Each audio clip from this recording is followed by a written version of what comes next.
Christopaganism is so cringe, or at least I get told every now and then. Maybe it is a little cringe to believe in something, to have faith in something, and put the work in. I've noticed a lot of people lately really wanting everything to be easy and for it to be done for them. And Christopaganism isn't one of those faiths that just gets done for you. It's something you have to do for yourself. You got a lot of allies on the way, but you're not spoon fed and given everything on a silver platter. So today, I thought it'd be interesting to talk about 5 things we wish we had known before we started practicing Christopaganism as we walk together down Creation's Paths.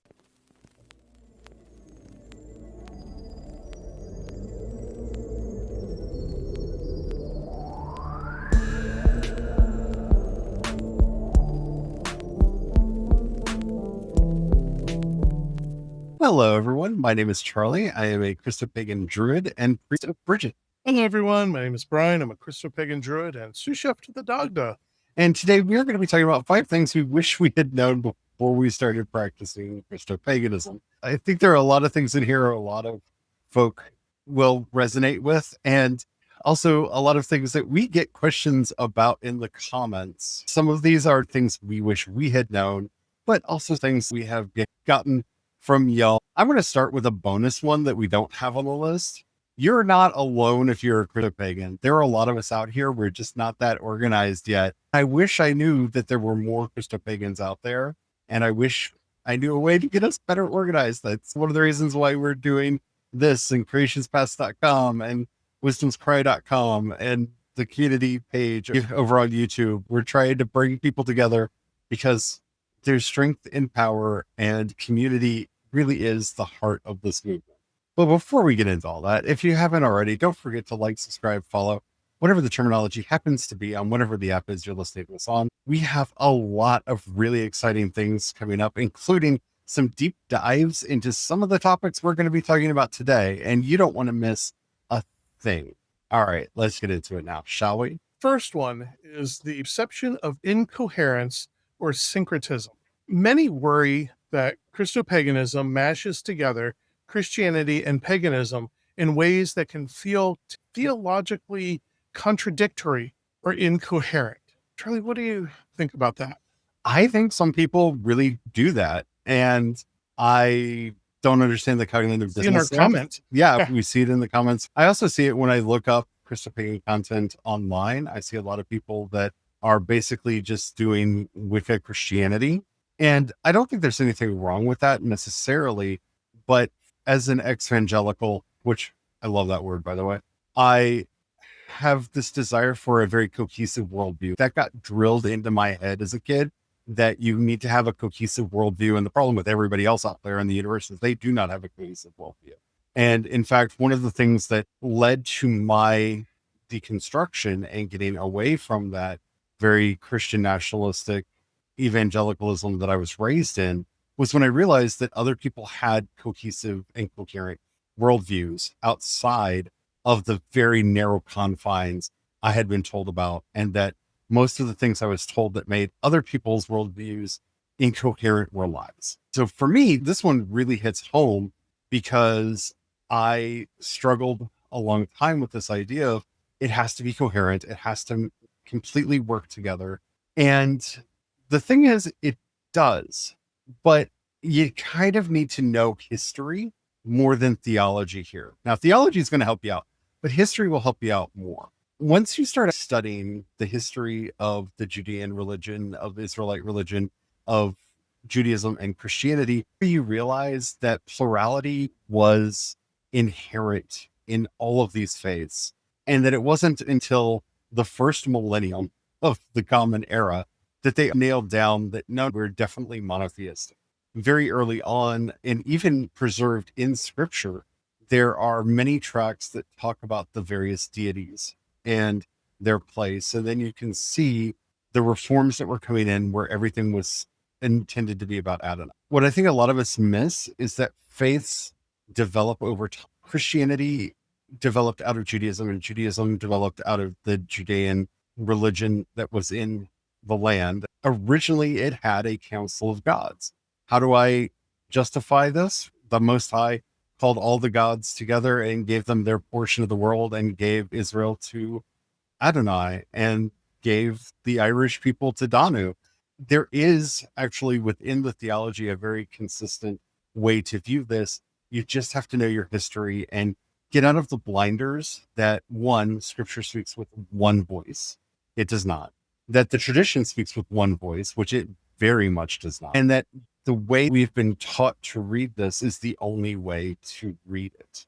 Once you wake up and realize this multiplicity of voices that were around, be that in the first 5 centuries of Christianity or in the thousands of years of the Judean faith before that, you start realizing that everyone has done what Paul has said we should do in our faith, and that's test all things and hold to that which is true.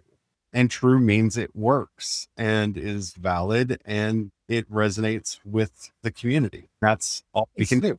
We're going to be doing a full episode diving more into interspirituality coming soon. And we're going to do a full episode diving into synchronicity soon and going into that topic. So both of those we'll go into more, along with what Charlie was saying with the history. The next part of the history is knowing going forward that within Christianity itself, they went on this weird anti-pagan persecution for over a millennia, beating into the minds and creating mental constructs that still plague us today. At first, it was just against various occult practices, but pagan expanded beyond that to basically country folk. The whole city versus country false dichotomy and fight in the minds is born out of this as well and has influenced this to today. And I think the easiest way to get over this in a lot of people's minds is just to realize religion didn't exist until the 1800s. It was the 1800s that we developed the idea of religion as we understand it today. And prior to that, that idea did not exist. And in a lot of cultures to this day, it does not exist. If you go to Japan and ask people, are you religious? They will say no. And then if you ask them, do you visit Shinto shrines? They will say, well, of course I do. Yeah. The Western definition of religion does not fit the way humans have practiced faith for millennia. And one last point that I want to touch on this one before we go on to the next one is so often you'll hear Christians talk about, well, you can't serve two masters. We're going to have a whole episode diving into it further. Briefly for today, I want to get colloquial and give you some folksy wisdom on this serving two masters. We as humans must drink water to survive. We cease being if we stop drinking water. We must eat to survive. If we stop eating after a certain number of days, we cease being. That's a false dichotomy to say that we must serve one master and either eat or drink. Our master that we serve is life and living. We eat and we drink. So under this colloquial folksy wisdom here, it's the same thing. We still have only one master, that is God. God is our master, the universal God, capital G. But being a Christian and a pagan is not having multiple masters. It's just like if you go to a Catholic and you go, well, you have all these saints. Aren't you worshiping a bunch of different gods? A Catholic will laugh at you in your face because you just don't understand it. I wanted to go into a thing about dulia and hyperdulia. For the Catholics in the audience, you know what I'm talking about. But yeah, this is the thing. No, you're not serving two masters. It's still one master that's life, that's God. We eat and we drink because that keeps us going and alive. So the same people that complain about the two masters have no problem with people serving God and money, which, by the way, is where that phrase actually comes from. Yeah. Yeah. If all you think about and all you're worshiping is money, like if money's that's your master. Save that for a later date. That's going to be our spicier episode coming up. The second one, concerns about identity and acceptance from both traditions. Christopagans often express uncertainty about whether they belong fully in Christian circles or pagan communities, and sometimes feel unwelcome in both. What do you think? I think this is the cost of doing business. I have felt very welcome in a lot of pagan communities over the years, even before I openly called myself a Christopagan. A lot of pagan communities are extremely open, welcoming, and are very wonderful people who practice what they preach. I don't think this is so much about acceptance, and this is something that we who are followers of Jesus need to bear in mind. It's not about acceptance of us. It's about the religious trauma that's been done to others and having respect for people when it comes to that. A lot of people, especially those who are practicing pagans today, experienced some sort of religious trauma from those who claim to be followers of Jesus. And that is a terrible thing that I wish was not true, but I experienced that too. And it is a very real thing. So know that if you are feeling any pushback, it probably isn't dedicated to you, but to the fear of what you might represent. And usually when you can get people to realize you are not that judgy, hypocritical Christian that most people have in their mind, that usually goes away. I used to be very concerned and have fears about how I'm going to be treated from either community. I wish I knew going into it, that's not something to fear. It's actually something to embrace. It's an opportunity. Jesus tells us to let our light shine, be a shining light on the hill. This is a perfect example to show, like, hey, I'm actually following Christ's teachings. This is how wonderful life can be and how joyous it can be. All that other oppression, suffering, fear, hate, anger, and baggage, that's that other thing. I'm not it, and have that opportunity to stand out. And I found when I did that, it became teaching moments. So many people warmed up and were just like, oh, whether they were able to confront their own misconceptions, like we talked about before, or they had trauma that they could then go, oh, this is a safe space, a safe person I can interact with in the background of their own minds, process some of that trauma more and be able to heal.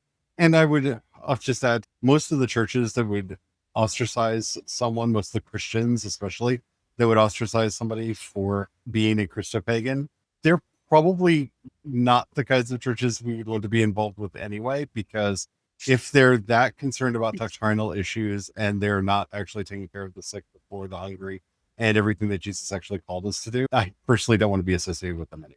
I started laughing because my first instinct was like, yeah, that's where I would tap the dirt off my shoes as I leave.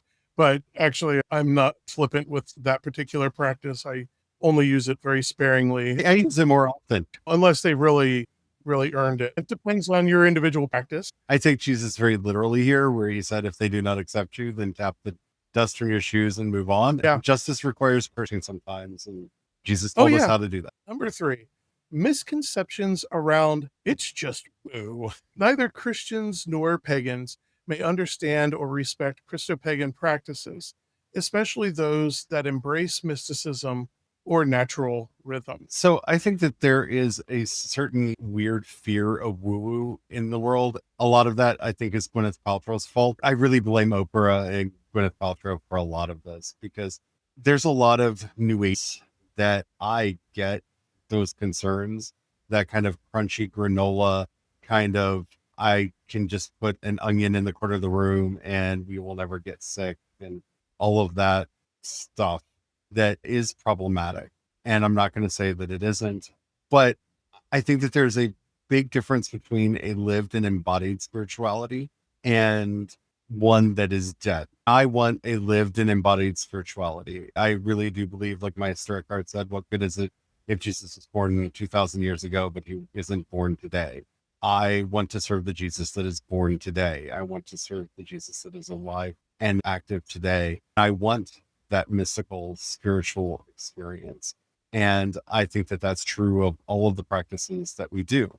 I don't want to pray just to be heard. I want to pray because prayer is answered. I don't want to do a ritual or a spell just for the exercise of it. I want it to actually be answered. And that's why if you go back to any of our episodes on magic, we're very big about tracking it and being as clear as you can about what worked, what didn't work, and what you could do better next time.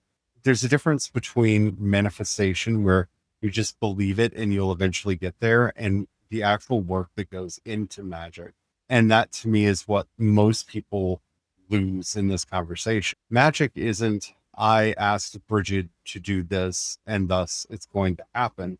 It's, I asked Bridget for help with this and now I'm going to do my part. She is going to do her part, and together this is going to happen. When you're doing magic, if you are not making a way for that magic to manifest, if you're not making an opportunity for it to come into fruition, then it won't. Sitting back and Yeah. doing money magic, expecting money to just spontaneously appear in your house or be left in a brown bag on your doorstep or appear in your bank account is not really going to work. I'm not going to say never, because in a universe as perplexingly complex as ours, there's never a never for most things. But if you're doing a money spell, but you're not doing anything to actually make an opening for money to show up, there's no way for money to show up. If you're doing a job spell, trying to find a better job, and you're not actively looking for a job, how is that job going to find you? Are you just expecting somebody to randomly call you? That so rarely happens. Yeah. Life itself works. Like, you have to give a way and an avenue. And that's very different from this manifestation mindset a lot of people think you're saying when you're saying magic. You have to put in the physical labor to make the thing happen. What you're doing is energetically clearing the way, finding allies that will aid you along the way. It's like Habitat for Humanity. You still have to put in the sweat equity. You don't have to build the entire house yourself. The simplest example I like giving is, everyone jokes electricity would be thought of as magic for somebody from a long time ago before we had electricity. It's still magic. We walk over to a certain point in the room, reach out, touch a small, generally plastic object, and slightly move it, and the room is illuminated on command. That is still magic. There's a lot of technology, education, and work that went into making that simple light actually happen. It's easy for us to dismiss it because it's a routine thing that we do that most of the time works, because not every time we flip a light switch on does the light come on. Sometimes the light bulb is burnt out and it doesn't work because that technology has failed, or sometimes the house doesn't have power and it won't turn on. It's not guaranteed to happen every time. It is still a magical practice. For those that want more on this, we will have an episode coming up in the not too distant future where we're going to get into practice and Christopaganism in more detail on a lot of this topic. And you can go back to our older episodes where we talk about this in exhaustive detail. Number 4, struggling to define their spiritual path. Many face uncertainty in articulating their spiritual identity, what to call themselves, where they fit in, how to explain their path to others. And I wish I was better at doing that before becoming a Christopagan. I think we overcomplicate everything, especially when it comes to people who are just getting into magic or just getting into paganism or Christopaganism. Here are the 6 rituals I do in the morning, the 5 I do at noon, and the 12 I do before I go to bed, the one for each phase of the moon. Beginner's mind is very powerful, and that enthusiasm when you start a path is delightful, but you're going to exhaust yourself. This is true with all forms of spirituality. People jump in, get very excited, and start doing too much. If I have to explain what it means to be Christopagan, I believe that God is in everything. Everything is in God. And it is my job to love God with all my heart, my mind, and my spirit, and to love my neighbor as myself, and to do actions that prove that, because it is by my works that you know my faith. That to me is the Christopagan creed. It's very simple. And beyond that, everything else is truly commentary. That's a very simple creed, if you will. And that to me is the heart of spirituality. It is about simplicity, not in the way that Thoreau did it, because if Thoreau understood simplicity, he would not have said the word 3 times. This is one of the places where Emerson was very right in his critique of Walden. If you go back to our episodes when we talk about practice, you're probably going to see this going forward. My solution is make a tea. Just make a tea. Yeah. That's not because it's the easy path. It's because it is something I can incorporate into my daily life. I have the prayers I say in the morning. I have the prayers I say at night. We have various offerings that we do, but they have to fit into your life. Start small. Figure out the little things that you can do, and do every day consistently that bring you joy, that bring you life, that show results. We do an offering to our house spirits every night, not because it's something we should do, but because we can feel the change in the atmosphere when we do it. We have less problems with bugs, mice, and losing things in the house. We can see the blessings that come from doing that offering. It doesn't take a lot of time. It's not an extremely elaborate ritual that we perform, but it is a little ritual that we perform every And that's the key. It's finding the little things. It feels great to have all of your ritual objects, your sword and knife and chalice, and go out into a special place in the woods and light the candles or the bonfire. It's wonderful. It's great. Are you gonna do that every day? Every week? Every month? Maybe, maybe not. And so finding a way to make it fit into your life, I think, is the most important thing. Yeah, and that simplicity runs through so much because it's also in a lot of the wisdom. One can learn from the simplicity of the seasons and being able to see like there's change. Change always happens. Things move in cycles and seasons, and it's that simplicity. It's why a lot of times when we're getting into deep topics, sometimes I'll just go, "Hey, here's a simple way of looking at it: eat and drink. Congratulations." I feel like when we're on the back foot, when somebody's like, explain yourself or explain what you're doing, we feel like we have to give these long, elaborate answers. Don't do that, because the more elaborate an answer is, the more often people are to assume that you're lying. Having those quick, simple answers are the most powerful thing that we can do for ourselves and for others. Always err on the side of simplicity. It's the reason why Yoda in Star Wars amuses me so much and endears to me so much, because a lot of times Yoda is just about that simplicity. It's just like the simple wisdom. But to me, he's this little druid running around doing his thing. Number 5, I secretly already was a Christopagan. So let me step into the confessional for a moment here. For years, as I was growing up, I feared judgment and ridicule. The thoughts I had and the questions I had. When I would ask them, a lot of times I would be getting back either flippant answers or dismissive answers, or would cause a lot of chaos by what should have been a simple question. That fear led me to anger and self-hate. Denial is a river. It is a tumultuous river, and many have drowned in it, including myself. To a point, drowned in a river, I guess, be metaphorical. And I rose again, because I recognized, oh my gosh, I've always been a Christopagan. Everything I did was already that. The minute I stopped denying that and came to terms with it, I found peace.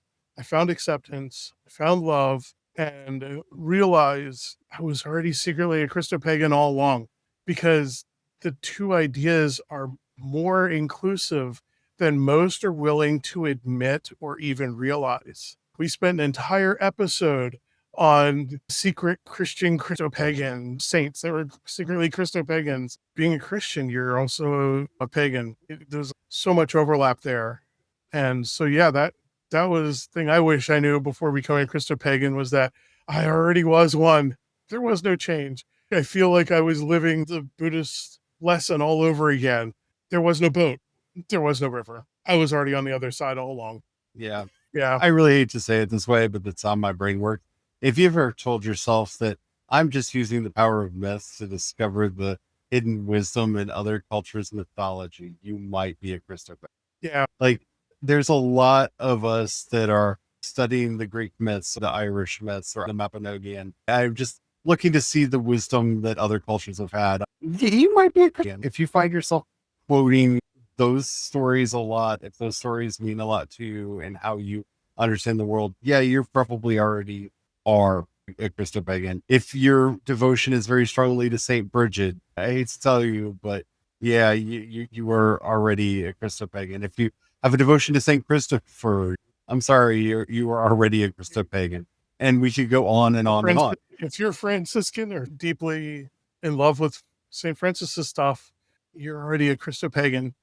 I feel like this is set up for a bad joke. Like, I've been doing a bad joke the whole time. But it is. There's so many. And I think the denial is a big part of what keeps a lot of people coming out and being true and honest about who they are. If you go back on the channel, you can find an old video titled "Why I'm Not a Christopagan," and then shortly thereafter. So yeah, I am a Christopagan. And it was based on the response to that first video that my egg cracked, and I realized, okay, fine. I've been living this way for decades, just not using the word. A lot of us have to come to terms with. I've seen this question pop up a lot online. Do you have to convert to Christopaganism? I think you have to convert to any belief system that you pick up. So the answer is yes. But a lot of us have been living this way already. Do you have an earth-based spirituality with Christianity? Congratulations, you're a Christopagan. Have you been praying to various saints that were to deities from other faiths, congratulations, you're a Christopagan. Do you find yourself praying to Gaia or any of the other gods, guides, or guardians from other faiths? Yeah, really? Okay. Guess what? Surprise, you're a Christopagan. And there's a lot of us who are doing these things instinctively. We're talking to the birds. We're looking for the omens in the clouds. We're doing the things that make us Christopagan without using the word. And the reason I think the word is important right now is we need to differentiate ourselves from the Christian nationalists that are doing those are the Christian colonizers. It is a way to stand up against them. As somebody who I am not willing to leave my Christian faith, I've said it many times, Jesus is my Ishtadevata, which that phrase in and of itself is a Christopagan phrase because we don't think about the Hindu faith as paganism, but guess what? The Christian nationalists do. Most of the early Christians that encountered the Hindu faith called it heathenry and paganism. That's a part of who I am, that there's a little bit of Hindu in there, a little bit of Buddhist in there, and a lot of Irish in there. It all comes together and makes me who I am. And having the courage and strength to admit that, that's a conversion experience. I had a moment where I was like, even if you go to a small rural Christian church, you're probably a Christopagan just because being in a rural environment, a lot of that pagan is already there. It wasn't part of the central church authority, and all that got lumped in together. And odds are there's a lot of those elements blended in with Christianity. Even Jesus was teaching about seeing the simple wisdom in nature, like talking about like sheep herding, growing grapes, and farming, and all these farming and imagery is already, it's all in there. And a lot of folk would consider that to be more on our side than theirs, which is why they don't read Jesus, I guess. I sat back thinking, wouldn't that be a weird version of the Bible? You know, kind of like the Garfield without Garfield, but it would be like Jesus without the rural. Like, take out every rural element, only city Jesus is presented. That's evangelical. Yeah, it is evangelical. I'm just thinking it would be a weird version of the Bible to read. Like, it's called the Blue Letter Bible. It's put out, I think, by the Lingonaires, and it ignores all of the earthiness of Jesus and focuses on making him into a punitive and violent God. That's sad. My joke is ruined. Why do fundamentalists have to ruin my jokes? It's who by they are. By making the sad things real. Because they're unparodyable. They are unparodyable. Almost anything that you could do that you think is parody or satire of the conservative Christian movement, there's video of them doing it somewhere. So I hope that this episode has helped you out. And if you're wondering if you're a Christopagan or if you're just starting your Christopagan journey, it's helped you to get a sense of some things we wish we had known before we got started. And it helps you root in better to the faith that you are walking into. Because this is a lived, embodied faith. It's not about belief, but it's about practice. It's about doing. It's about being. And that's very different from the faiths that are out there in many other groups that profess Jesus. I'd love to know your questions and comments. We could always do more of these if you have more misconceptions or things that you wish you had known before you started practicing Christopaganism. Let us know in the comments wherever you are. If you're listening to us on YouTube, Spotify, or CreationsPaths.com, you can leave a comment right there. If you're listening to us anywhere else, even if they say you can leave a comment, they don't notify us, so we won't know. But you can leave a comment there anyway, because engagement is magic. And then head over to CreationsPaths.com, click on chat, and you can leave a message there, and we will see it, and we will be able to get back to you. While you're there, if you happen to have a few dollars, you can pass our way. We offer monthly and annual memberships. You can also support us on Patreon and Ko-fi. I am CE Dorset on both, and you can support us using the Cash App hashtag CreationsPaths. Thank you to everybody who does that. We are ever so grateful. Thank you so much. You all really do help us keep the lights on, keep a roof over our head, and food on our table. If we've ever said anything that's helped you out, please share it with others. That helps us out more than you know. As we're heading out today, let's do the ultimate Christopagan prayer. O Blessed Mother Mary, who many think is just a pale imitation of the goddess Isis, though your devotion has been strong within the church since its very beginning, and some of the oldest fragments that we have are devotion to you. For you were the only one that was present at every act that Jesus did, from the annunciation of his birth through his crucifixion and resurrection to the day of Pentecost. Help us and guide us so that we might know the path that we should walk. And help us as we learn to see both the many faces of God and your many faces, as you help us to find a way to root into this world and make it better for the world to come. Amen. Amen.